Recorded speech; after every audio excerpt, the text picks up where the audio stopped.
Siap, Pak.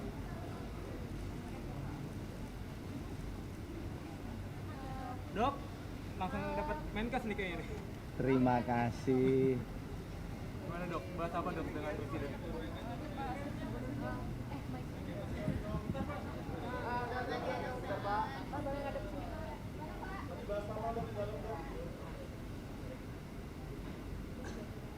Ya, dapat amanah baru, tugas baru yang harus saya laksanakan. Ya, benar. Jadi saya akan laksanakan. Terima kasih. Saya tinggal semua. Saya harus fokus untuk membantu Bapak Presiden dalam kabinet ini sehingga visi misi beliau bisa tercapai dengan baik. Dok, mundur dari keanggotaan dari TNI bagaimana Pak? Mundur nggak dari keanggotaan? Ya harus mundur. Jadi saya mungkin begitu dilantik ya saya pensiun. 13 Jenderal Dr. Terawan Agus Putranto, Menteri Kesehatan. Karena itu urusan stunting, industri kesehatan, layanan kesehatan dasar, kemudian juga tata kelola BPJS berada di wilayah beliau. Calon Menteri Kesehatan Bapak Terawan Agus Putranto.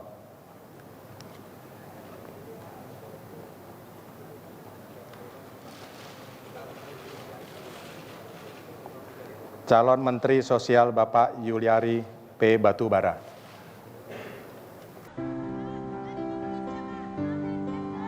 Dr. Terawan Agus Putranto,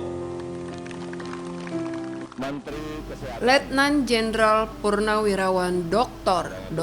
Terawan Agus Putranto, spesialis radiologi. Lahir di Yogyakarta 5 Agustus 1964. Pria yang terkenal sangat ramah ini sebelumnya seorang dokter militer yang merupakan kelulusan kedokteran Universitas Gadjah Mada yang kemudian masuk TNI Angkatan Darat. Ia juga pernah menjabat sebagai tim dokter kepresidenan pada tahun 2009 dan pernah menjabat sebagai kepala RSPAD tahun 2015. Kiprahnya di dunia kedokteran pernah menjadi pemberitaan seluruh media massa di negeri ini karena dianggap melanggar kode etik dengan metode cuci otak.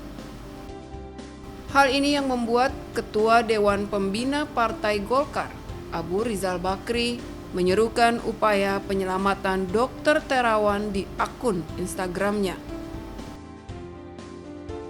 Abu Rizal Bakri mengungkap metode yang digunakan Dr. Terawan sudah menolong dan terbukti mampu mencegah maupun mengobati ribuan penderita stroke. Belakangan namanya juga lebih melambung dengan mendiagnosa penyanyi Ashanty yang mengidap autoimun.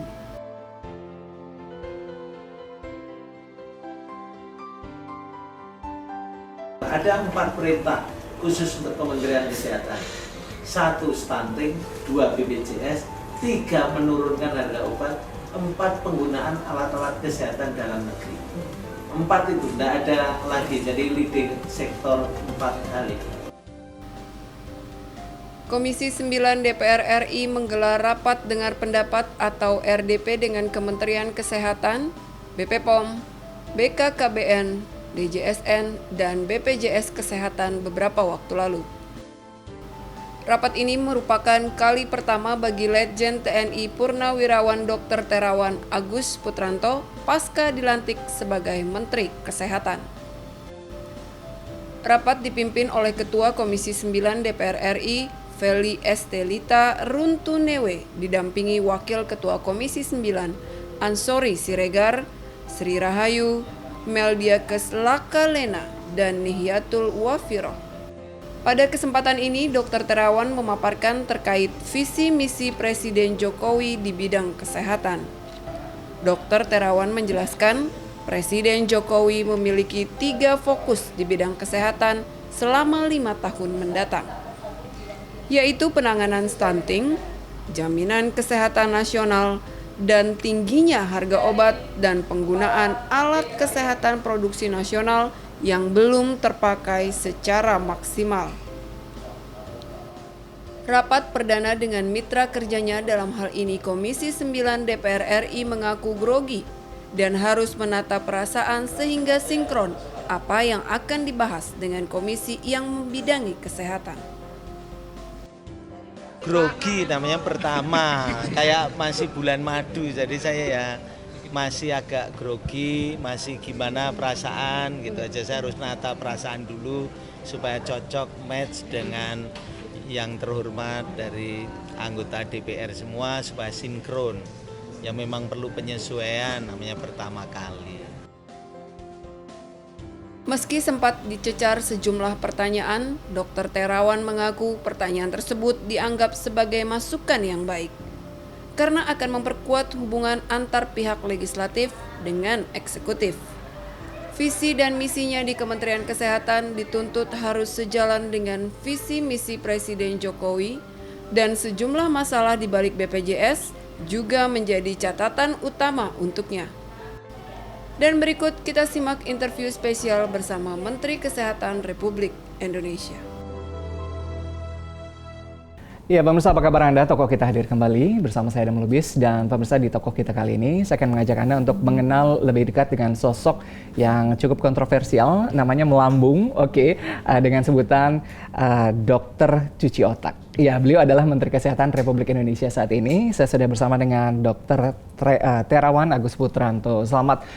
Selamat Pak Dr. Terawan. Dengan jabatan barunya.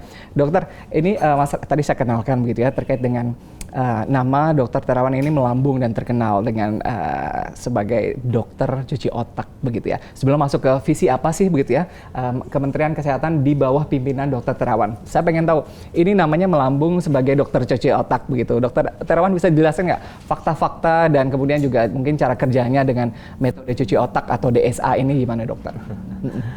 Jadi pada prinsipnya saya ingin menyatakan bahwa otak itu merupakan bagian yang penting dalam kehidupan.